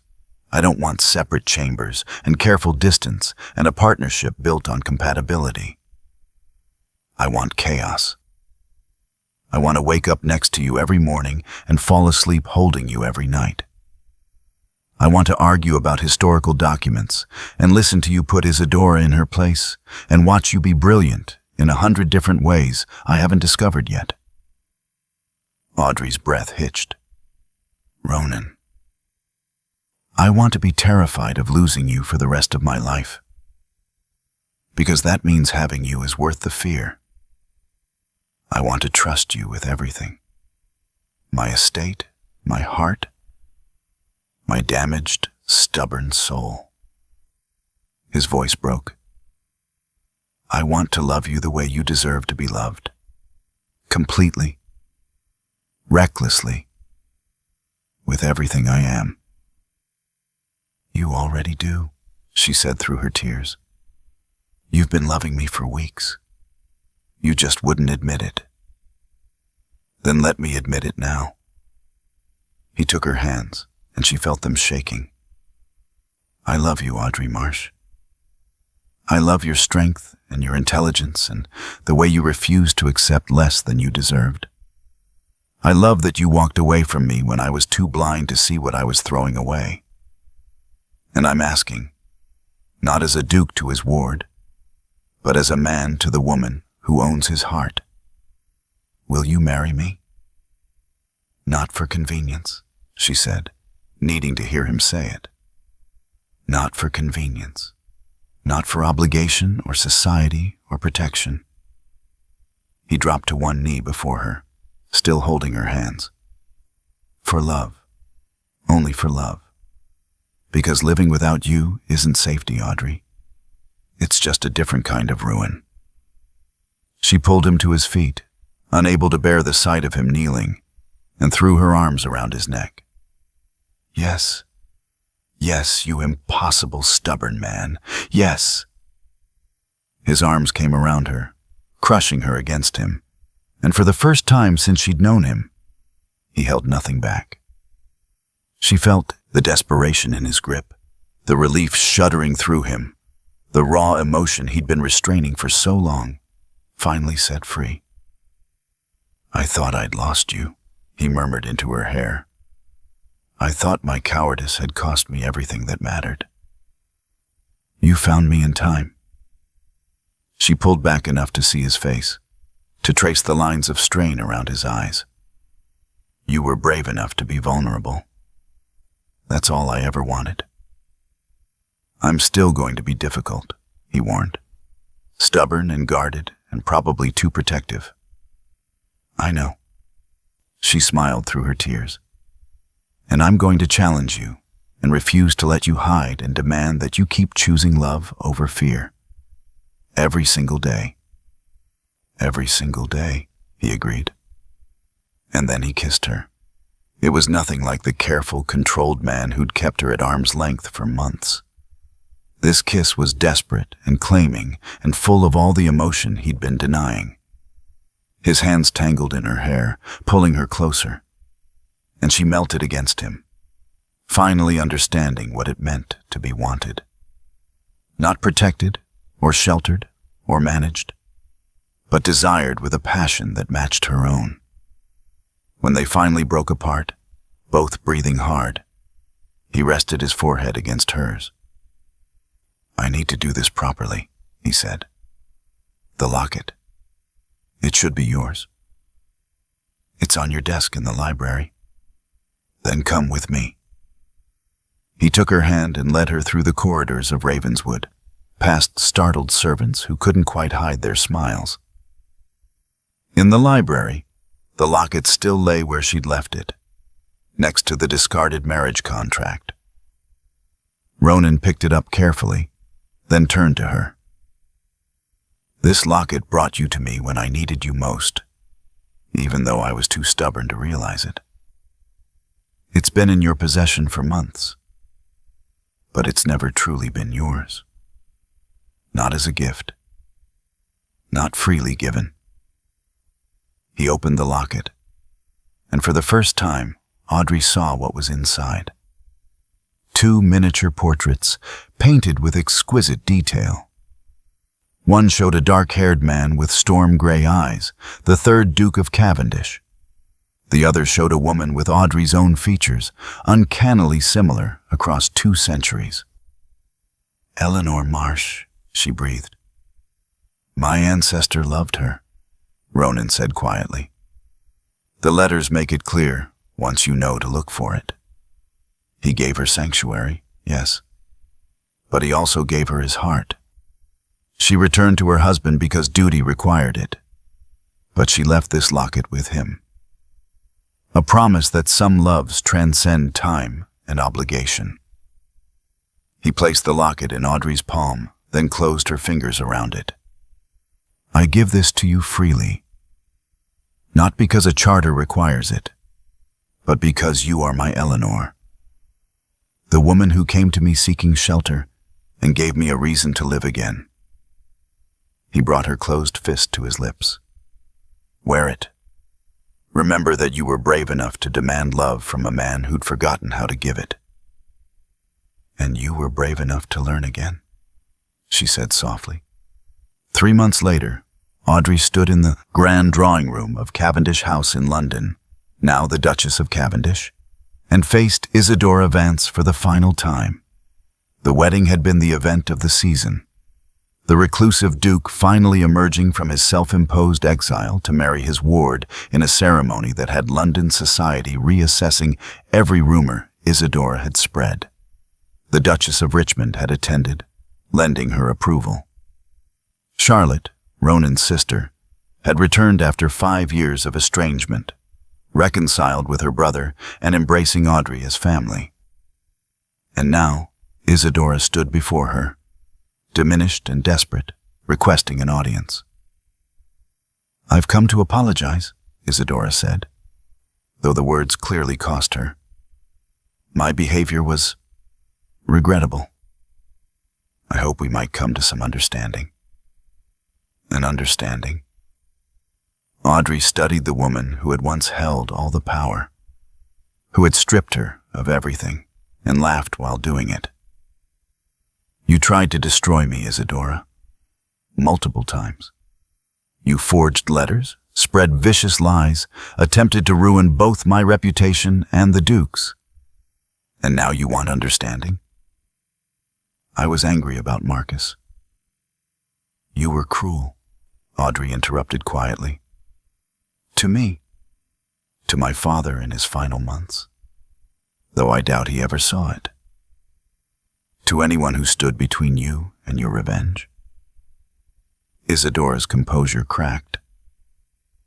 I lost everything because of him, because of Cavendish. Marcus was ruined, exiled. Marcus ruined himself, Ronan said from his position by Audrey's side. As you're ruining yourself now by refusing to accept responsibility for your choices. You took my brother from me. No, Audrey said. Your brother took himself through theft and betrayal, just as you chose to marry my father not for love, but for position and revenge. You could have been kind. You could have honored his memory by caring for his daughter. Instead, you took everything you could and tried to destroy what remained. She moved to her writing desk and withdrew a bank draft, holding it out to Isadora. This is enough to live on comfortably for a year. After that, you're on your own. I'm giving you this not because you deserve it, but because I choose to be better than you were to me. Isadora took the draft with shaking hands. Why would you?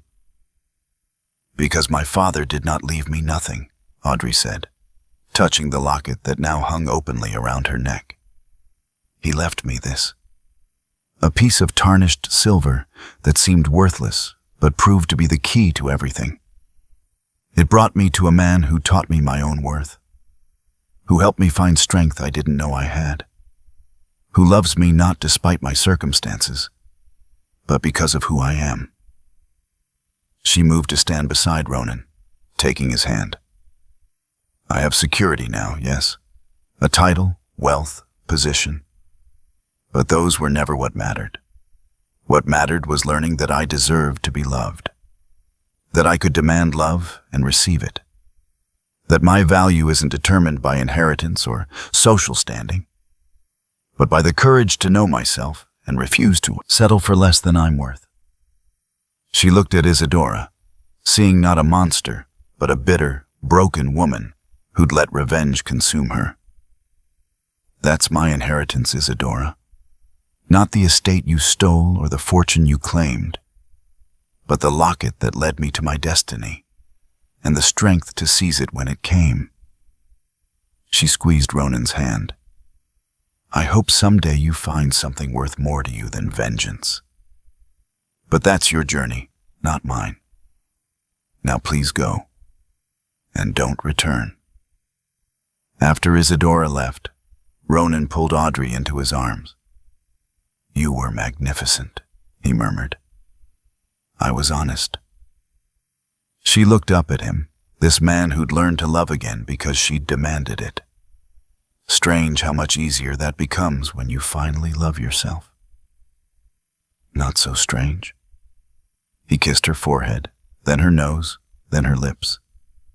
You taught me that. That self-knowledge is its own kind of inheritance, more valuable than estates or titles or ancient names. Our children will inherit all of it, Audrey said. The estate, the title, and hopefully the knowledge that love is always worth the risk. Our children. His eyes softened. I like the sound of that. So do I, Your Grace. She smiled, touching the locket one more time. Thank you, Eleanor Marsh, wherever you are, for being brave enough to seek sanctuary, for leaving this gift behind, for starting a story that found its ending 200 years later. Outside, London continued its relentless pace. But inside Cavendish House, two people who'd found each other through ancient promises and modern courage stood together, ready to write the next chapter of their shared history.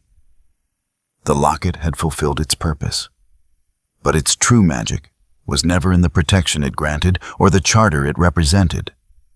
It was in bringing two wounded souls together and giving them the chance to heal each other, to choose love over fear, to become more than they'd ever thought possible.